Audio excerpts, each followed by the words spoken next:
ഈ സദസ്സിനെ ധന്യമാക്കുന്ന ബഹുമാന്യരെ, ഏവർക്കും എന്റെ വിനീതമായ നമസ്കാരം.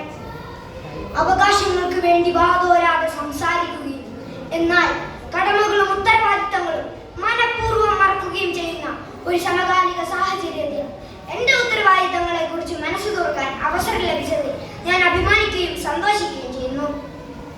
പരിസര ശുചിത്വത്തിൽ എന്റെ ഉത്തരവാദിത്തങ്ങൾ എന്തൊക്കെയെന്ന് ഏറ്റവും കുറഞ്ഞ സമയത്തിനുള്ളിൽ ഈ സദസ്സിനെ ബോധ്യപ്പെടുത്താൻ എന്റെ വാക്കുകൾക്ക് കഴിയട്ടെ എന്ന് ഞാൻ ആഗ്രഹിക്കുന്നു. അതുവഴി പരിസര ശുചിത്വം തങ്ങളുടേതു കൂടിയായ കടമയാണ് എന്ന ചിന്ത ഇവിടെ സന്നിഹിതരായ ഏവരുടെയും മനസ്സിൽ ആഴത്തിൽ പതിപ്പിക്കാൻ എനിക്ക് സാധ്യമാവുമെങ്കിൽ ഞാൻ ഏറെ ഭാഗ്യം ചെയ്തവനാണ്. എന്നെ ഏറ്റവും സുന്ദരനായി കാണാനാണ് ഞാൻ ആഗ്രഹിക്കുന്നത്. അതിന് സാധ്യമായതെല്ലാം ഞാൻ ചെയ്യാറുണ്ട്. ഞാൻ മാത്രമല്ല, ഈ സദസ്സിലെ ഒട്ടുമിക്കവരും അങ്ങനെ തന്നെയാണ് എന്നാണ് ഞാൻ ചിന്തിക്കുന്നത്. പരസ്പര ബന്ധിതമാണ് നമ്മുടെ സാമൂഹിക ജീവിതം. അതുകൊണ്ട് തന്നെ നാം മെച്ചപ്പെടണമെങ്കിൽ നമ്മുടെ ചുറ്റുപാടുകളും മെച്ചപ്പെട്ടേ തീരും. നിന്നെ പോലെ നിന്റെ അയൽക്കാരനെ സ്നേഹിക്കണമെന്ന യേശുവചനം ഈ അവസരത്തിൽ ഓർത്തുപോകുന്നു. ശുചിത്വം എന്നത് പരിസരത്തെയും ശരീരത്തെയും വൃത്തിയായി സൂക്ഷിക്കാനുള്ള തുടർച്ചയായ പ്രവർത്തനങ്ങളും ശീലങ്ങളുമാണ്. ഒരു ചെറിയ ഇടവേളയിൽ പോലും ആ പ്രവർത്തനത്തിനോ ശീലത്തിനോ ഭംഗം വന്നാൽ ശുചിത്വം കൊണ്ട് ക്രമീകരിച്ച നമ്മളുടെ ചുറ്റുപാടുകൾ ആകെ താളം തെറ്റും. നമ്മുടെ മനസ്സ് നമ്മുടെ ചുറ്റുപാടുകളുമായി ബന്ധപ്പെട്ട് കിടക്കുന്നു.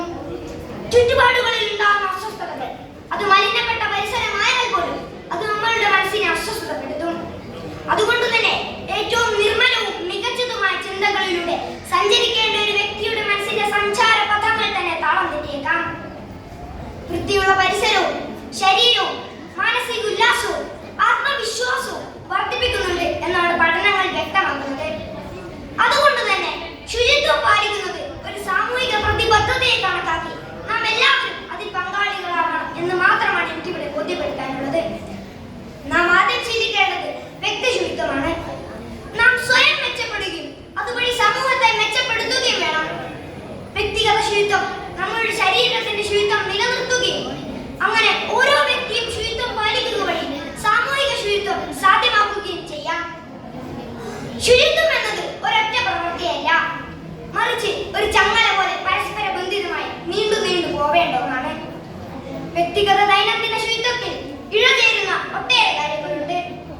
ഭക്ഷണ ശുചിത്വം, ഉറക്ക ശുചിത്വം, അലക്കൽ ശുചിത്വം, ശ്വസന ശുചിത്വം, കുളിമുറി ശുചിത്വം